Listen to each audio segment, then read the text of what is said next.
अब बच्चों आ जाओ क्वेश्चन नंबर 3 में। क्वेश्चन नंबर 3 में क्या है, if omega is a complex cube root of unity then show that 1 omega omega square 1 omega square 1 and omega is का डिटर्मिनेंट इज इक्वल्स टू 0।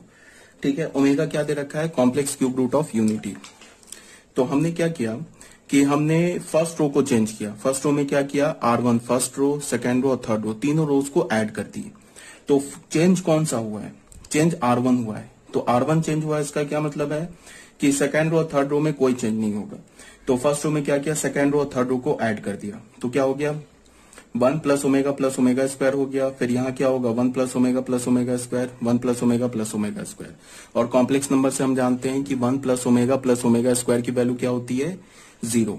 तो first row का हर एक एलिमेंट क्या हो गया, 0। और मैंने बता रखा है कि अगर किसी भी डिटर्मिनेंट के का कोई भी एक रो या कोई भी एक कॉलम 0 हो जाए तो उस डिटर्मिनेंट का वैल्यू 0 हो जाता है। तो हो गया हेंस प्रूफ, ये 0 के इक्वल हो गया। ठीक है, अब बच्चों आ जाओ क्वेश्चन नंबर 4 में। क्वेश्चन नंबर 4 में क्या है, बोल रहा है इवेलुएट करो इस डिटर्मिनेंट को बिना एक्सपैंड किए हुए। ठीक है, या फिर तुम इसे लिख सकते हो इवेलुएट विदाउट एक्सपैंडिंग। बिना एक्सपैंड किए इस डिटर्मिनेंट को तुम इवेलुएट करो। Evaluate without expanding, evaluate without expanding हमारा ये क्वेश्चन है। तो बच्चों हमने क्या किया कि जैसे तुम कॉलम वाइज देखो, अगर मैंने a minus B, B minus C और सी माइनस ए को ऐड किया तो क्या मिल जाएगा हमें, 0। इसी तरह से x minus y, y minus z and z minus x का भी सम क्या होगा, 0। Alpha minus beta, beta minus gamma, gamma minus alpha, इसका भी सम 0 होगा। तो हमने क्या किया कि C1 को चेंज किया। ठीक है, C1 में क्या किया, C1 plus C2 plus C3 add कर दिया। तुम C2 को भी चेंज कर दो, C2 को चेंज करो, C2 plus C1 plus C3 कर दो तो C2 कॉलम 0 हो जाएगा। C1 को चेंज करोगे तो C1 कॉलम 0 हो जाएगा। C3 को चेंज करोगे तो C3 कॉलम 0 हो जाएगा। तो फर्स्ट कॉलम का हर एक एलिमेंट 0 हो गया, तो डिटर्मिनेंट का वैल्यू 0 हो गया। क्लियर है। अब आ जाओ बच्चों क्वेश्चन नंबर 6 में, ये 5th में। क्वेश्चन नंबर 5 में क्या बोल रहा है कि इस डिटर्मिनेंट का वैल्यू निकालो विदाउट एक्सपैंडिंग।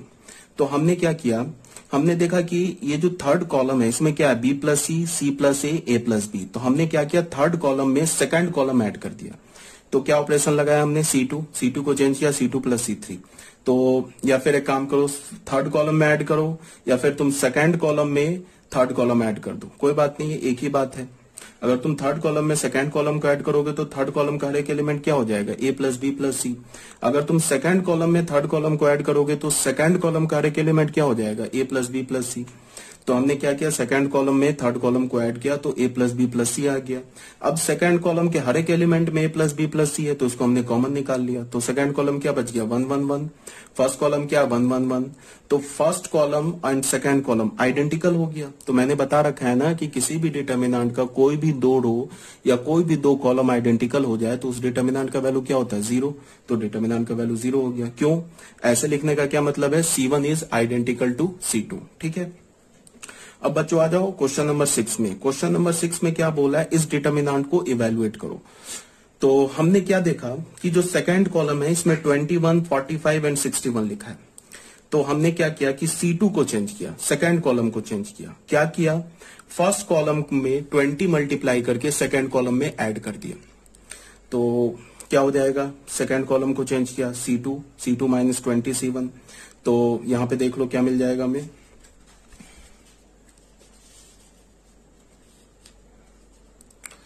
हमें क्या मिल गया, C3। इसमें तुम 20 मल्टीप्लाई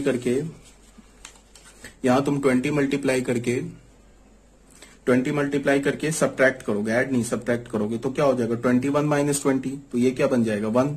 फिर यहाँ 20 मल्टीप्लाई करोगे तो ये हो जाएगा 40। 45 माइनस 20 क्या हो जाएगा, 45 माइनस 40 क्या हो जाएगा, 5 बच जाएगा यहाँ पे। फिर इसको 20 मल्टीप्लाई करोगे तो 60। तो 61 माइनस 60 क्या मिल गया हमें, 1। तो यह हमने कर दिया, यहाँ पे देख लो 151 आ गया। उसके बाद बच्चों हमने क्या किया कि अब हमने यहाँ पे देखो क्या है कि ये 101 दिख रहा है, ये 195 दिख रहा है। ठीक है, और ये क्या दिख रहा है, 302। तो हमने C3 को चेंज किया और C3 में क्या कर दिया, 100 माइनस C1 कर दिया। जैसे तुम यहां देखो, ये C1 में क्या दे रखा है, 1 2 3, और यहाँ पे ये 101 है। एक्चुअली ये कर क्या रहा है, इसमें जो डिटर्मिनेंट के जो नंबर्स है ना उसको हम रिड्यूस कर रहे हैं, छोटा कर रहे हैं। ठीक है, तो अगर हम रिड्यूस कर देंगे ना डिटर्मिनेंट के नंबर को तो इजिली कैलकुलेट हो जाएगा। तो हमने यहाँ पे देखा 100 है, 1 है, यहाँ पे 195, यहाँ पे 302 है। तो हमने क्या किया, थर्ड कॉलम को चेंज किया। थर्ड कॉलम में क्या किया कि फर्स्ट कॉलम को 100 से मल्टीप्लाई करके थर्ड कॉलम के कॉरस्पॉन्डिंग एलिमेंट्स में सब्ट्रैक्ट कर दिया। तो 101 यहाँ 100 से मल्टीप्लाई करोगे तो 100 हो जाएगा, तो 101 माइनस 100 तो 1 बच जाएगा। यहाँ 100 से मल्टीप्लाई करोगे तो 200 होगा, तो 195 माइनस 200 माइनस 5। फिर यहाँ 100 से मल्टीप्लाई करोगे तो ये 300 हो जाएगा, तो 302 माइनस ये 300, तो क्या बच गया, ये हो गया 303। तो यहाँ पे हमने क्या किया कि 302 एंड माइनस 300, तो यहाँ पे क्या मिलेगा हमें, minus 300, this is 2, sorry this is 2, ये हमारा क्या है 2 है। 302 में से अगर तुम माइनस 300 करोगे तो 2 मिलेगा, तो कोई बात नहीं है, ये भी 2 है। ठीक है, अब हमने क्या किया, इस स्टेप में आके क्या किया कि C1 माइनस C2 कर दिया, अब फिर C2 माइनस C3 कर दिया। तो C1 माइनस C2 का क्यों किया, क्योंकि ये 0 हो गया। तो देखो 1 इधर सब्ट्रैक्ट करेंगे तो 1 माइनस 1 0, 2 माइनस 5 माइनस 3, 3 माइनस 1 2। फिर C2 माइनस C3 करेंगे तो फिर 1 माइनस 1 0, और यहाँ क्या होगा 5 माइनस ऑफ माइनस 5, तो 5 प्लस 5 10 हो जाएगा। 1 माइनस 2, तो this is minus 1, 1 minus 2, this is minus 1। अब हमने क्या देखा कि जो फर्स्ट रो है उसके 2 एलिमेंट 0 हो गए, तो हमने क्या किया, फर्स्ट रो के लॉन्ग एक्सपेंड कर दिया, तो ये हो गया 0 0। तो ये थर्ड कॉलम फर्स्ट कॉलम हट जाएगा, तो क्या मिलेगा -3 10 2 एंड -1। ठीक है, तो क्या हो गया, ये आंसर यहाँ गलत हो जाएगा। यहाँ क्या हो जाएगा, ये 3 minus 20 which is equal to -17, ये हमारा आंसर हो गया। ठीक है बच्चों, तो ये हमने क्वेश्चन नंबर 6 भी कर लिया सॉल्व। अब आ जाओ क्वेश्चन नंबर 7 में। ये क्वेश्चन नंबर जो 7 है ये एनसीईआरटी का क्वेश्चन है। इसमें क्या है कि देख लो, ये डिटर्मिनेंट का वैल्यू हमें 0 के इक्वल प्रूफ करना है विदाउट एक्सपेंडिंग। तो यहाँ पे बहुत सिंपल सी बात क्या है कि हमने क्या देखा कि अगर हमने फर्स्ट रो में सेकेंड रो को ऐड कर दिया तो फर्स्ट रो का हर एक element x plus y plus z हो जाएगा। तो यही काम किया हमने, R1 को चेंज किया, R1 प्लस R2 किया, तो फर्स्ट रो का हर एक एलिमेंट हो गया x plus y plus z हो गया। अब फर्स्ट रो में x plus y plus z common है, उसको हमने बाहर निकाल लिया। तो फिर क्या हो गया कि first row and third row identical हो गया, तो इस डिटर्मिनेंट का वैल्यू 0 हो गया। तो क्या हो जाएगा, x plus y plus z into 0, value 0। ठीक है, ये क्वेश्चन नंबर 7 भी सॉल्व। क्वेश्चन नंबर 8 देखो। क्वेश्चन नंबर 8 में क्या है कि proof that this determinant is equal to this determinant. ये प्रूफ करना विदाउट एक्सपेंडिंग। एक तो हम ऐसे भी कर सकते थे कि इसको लेफ्ट हैंड साइड के डिटर्मिनेंट को एक्सपैंड कर ले, राइट हैंड साइड के डिटर्मिनेंट को एक्सपैंड कर ले और दोनों को इक्वल दिखा दे। एक तो ये भी रास्ता है। दूसरा क्या है कि हम इस लेफ्ट हैंड साइड के डिटर्मिनेंट को ही मैनिपुलेट करें और राइट हैंड साइड की इक्वल ले। तो लेफ्ट हैंड साइड के डिटर्मिनेंट से चलते हैं। लेफ्ट हैंड साइड के डिटर्मिनेंट में तुम्हें क्या दिख रहा है कि थर्ड कॉलम में एबीसी कॉमन है, तो हमने थर्ड कॉलम से एबीसी बाहर निकाल लिया, तो हमें क्या मिला 1 1 1। उसके बाद हमने क्या किया, चलो मैं इसको ना सॉल्व करता हूं। क्या दे रखा है, a B c determinant a B C B C c A b a B C A B C A B c. ये किसके इक्वल दिखाना हमें, a B C A square B square C square a cube B cube C cube. ठीक है, तो इसमें सबसे पहले हमने ये लेफ्ट हैंड साइड का डिटर्मिनेंट उठाया। इसमें हमने क्या किया कि लेफ्ट हैंड साइड के थर्ड कॉलम से एबीसी को बाहर कर दिया।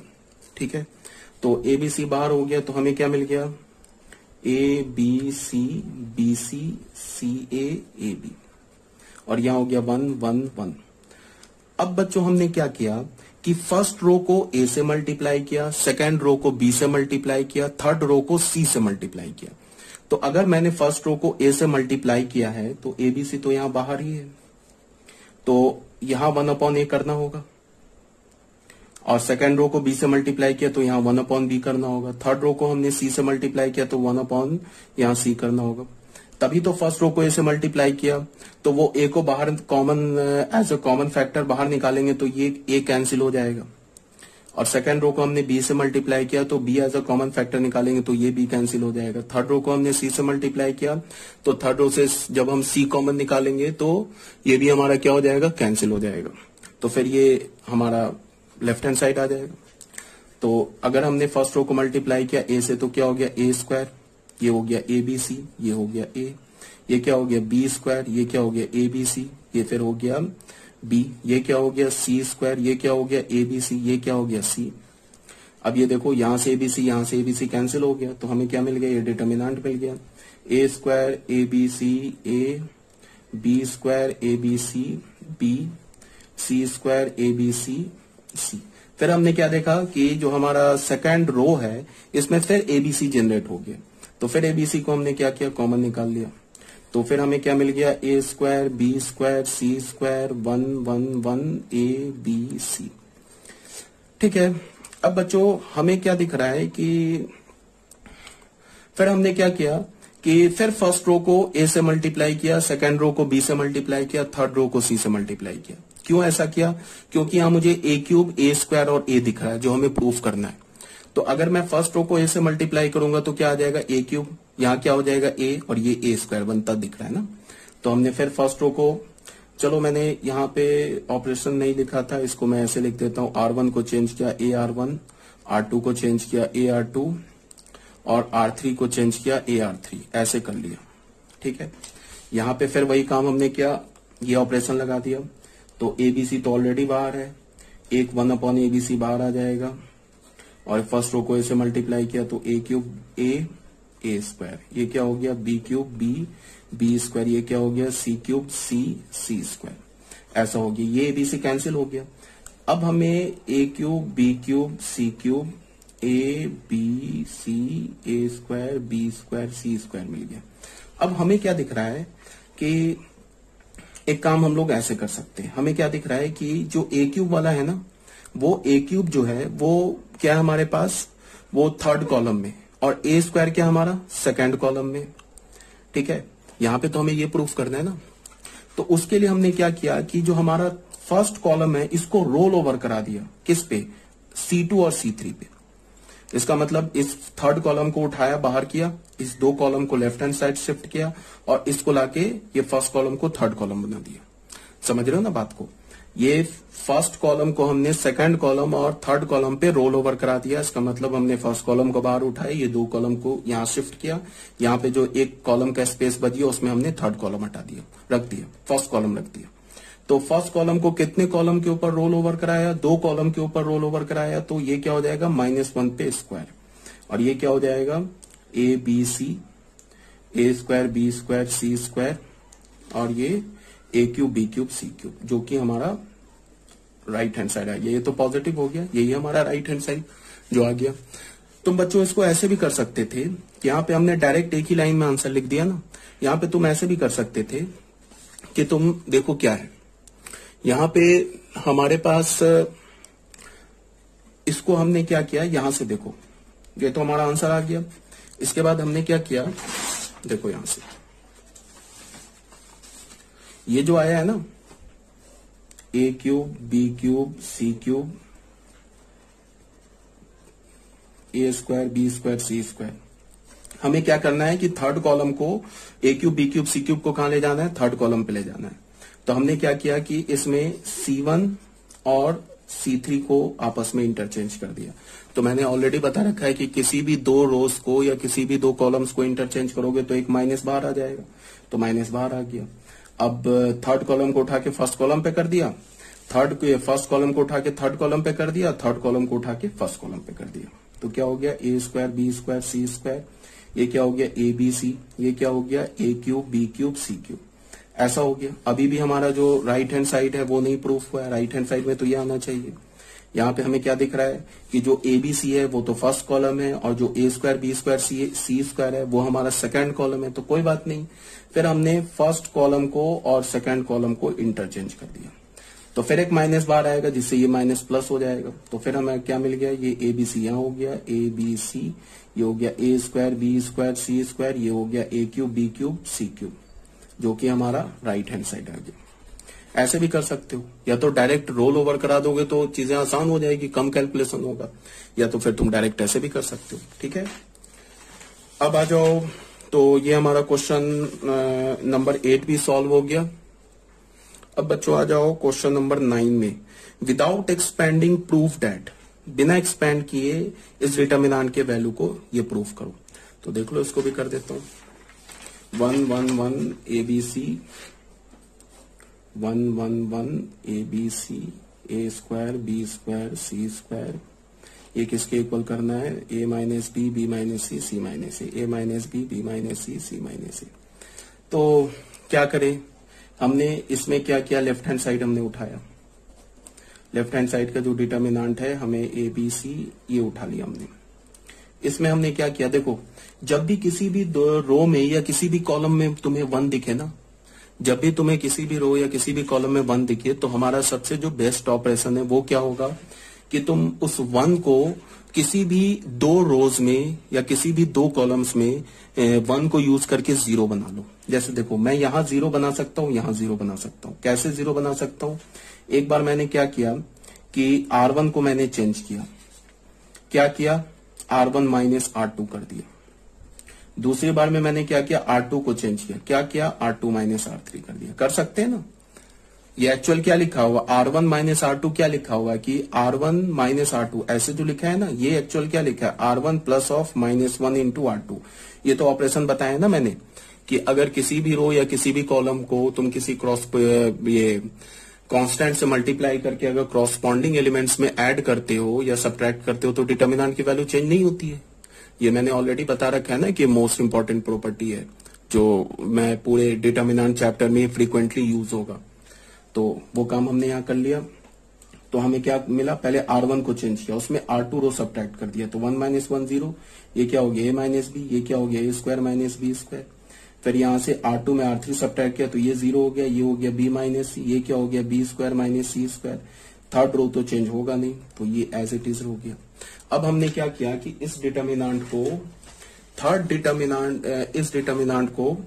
थर्ड रो के लॉन्ग एक्सपेंड कर दिया, सॉरी फर्स्ट कॉलम के लॉन्ग एक्सपेंड कर दिया। तो फर्स्ट कॉलम के लॉन्ग जब तुम एक्सपेंड करोगे तो तुम्हें क्या मिलेगा, इसे मत देखो। तो फर्स्ट कॉलम के लॉन्ग जब तुम एक्सपेंड करोगे तो तुम्हें क्या मिलेगा, फर्स्ट कॉलम के लॉन्ग एक्सपेंड किया तो ये देखो बच्चों, ये और ये तो चला गया, तो यहां हमें क्या मिल गया, a minus B minus C, 2/2 order का आ गया, A square minus B square minus C square. अब बताओ, फर्स्ट रो में तुम्हें क्या कॉमन दिख रहा है, a माइनस बी, और सेकंड रो में क्या कॉमन दिख रहा है, b माइनस सी। तो फर्स्ट रो से हमने कॉमन निकाल लिया a minus b, second row से हमने कॉमन निकाल लिया b माइनस सी। तो हमारे पास क्या बचा, a माइनस बी निकाला तो 1 बचा, यहां से a माइनस बी निकाला तो a प्लस बी बचा, यहां से b माइनस सी निकाला तो 1 बचा, यहां क्या बचा, b प्लस सी। अब इस डिटर्मिनेंट 2/2 ऑर्डर का ऐसे सॉल्व कर लिया। तो ये किसके इक्वल है, a माइनस बी, यहाँ क्या हमारे पास b माइनस सी, इसको क्या करेंगे, b plus c, 1 into b plus c minus of a plus b, ऐसे हो जाएगा ना। तो ये क्या हो गया, a minus B minus C, और ये क्या हो जाएगा, देखो ये b और ये b कैंसिल हो जाएगा, ये हो गया c माइनस ए, जो कि हमारा राइट हैंड साइड है, हेंस प्रूफ। ठीक है, यहां तक तो कोई डाउट नहीं होनी चाहिए। तो ये हमारा क्वेश्चन नंबर 9 भी सॉल्व हो गया। अब बच्चों आ जाओ क्वेश्चन नंबर 10 में। क्वेश्चन नंबर 10 को तुम देखो ध्यान से। क्वेश्चन नंबर 10 में क्या बोल रहा है, if ABC are in AP, small a small b and small c are in AP, find the value of this determinant. ये भी बच्चों NCERT का क्वेश्चन है। ठीक है, यहां पे बोल रहा है कि अगर small a small b small c AP में है तो इस डिटर्मिनेंट का वैल्यू निकालो। तो फिर हम लोग कैसे निकालेंगे, उसके लिए हमने इस डिटर्मिनेंट में क्या देखा कि अगर मैं सेकेंड रो को 2 से मल्टीप्लाई कर दूं, देखो उसके लिए हमने डिटर्मिनेंट में क्या देखा कि अगर मैं सेकेंड रो को 2 से मल्टीप्लाई कर दूं तो यहां क्या आ जाएगा, 6y प्लस 10। ठीक है, और फर्स्ट रो और सेकेंड रो के एलिमेंट को तुम ऐड करो तो क्या होगा, फर्स्ट रो सेकेंड रो का सम क्या होगा, 6y प्लस 10।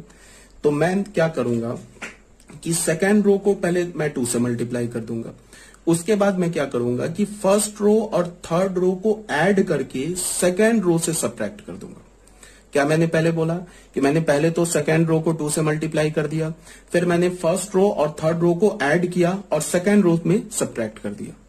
तो उससे क्या होगा, देख लो क्या होगा कि उससे,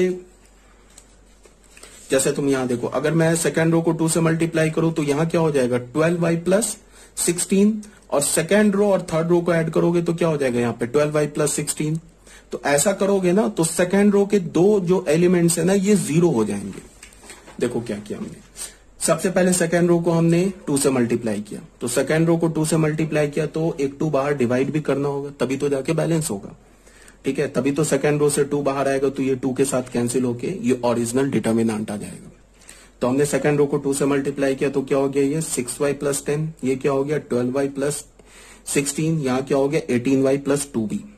फर्स्ट रो और थर्ड रो तो चेंज होगा नहीं। उसके बाद हमने फिर ऑपरेशन क्या लगाया, R2 को चेंज किया। क्या किया, R2 में सब्ट्रैक्ट किया, क्या R1 प्लस R3।